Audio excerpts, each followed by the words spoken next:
கிறிஸ்தவர்கள் என்பவர் உண்மையா யார்? What is to be a Christian? who are true Christians அப்படின்னு சொல்லிட்டு நம்ம பார்க்க போகிறோம். கிறிஸ்டியன்ஸ் என்ன பண்ணுவாங்க? சண்டே ஆனா சர்ச் போவாங்க, இல்லைன்னா சம் டைம் வந்து SDA பீப்புள், இந்த செவன்த் டே அட்வென்டிஸ்ட் எல்லாம் வந்து சாட்டர்டே ஆனா கூட சர்ச் போறாங்க. அதுக்கப்புறம் வந்து நிறைய பேர் வந்து ஃபாஸ்டிங் ப்ரேயர் பண்றாங்க, பிரைஸ் அண்ட் வர்ஷிப் ஈவென்ட் எல்லாம் பண்றாங்க, கான்சர்ட்ஸ் பண்றாங்க. ஒரு கிறிஸ்தவ குடும்பம் எப்படி இருக்கும்? காலையில் வந்து அவங்க எழுந்து ஜெபம் பண்ணுவாங்க, பைபிள் வாசிப்பாங்க.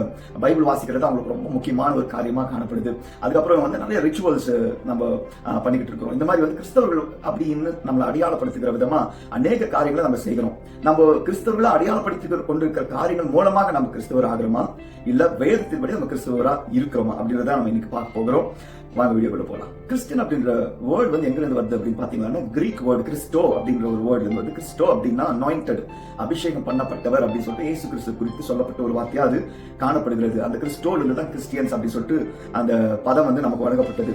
முதல் அப்போஸ்தலர் 11ஆம் அதிகாரம் 26ஆம் வசனத்துல ஒரு இந்த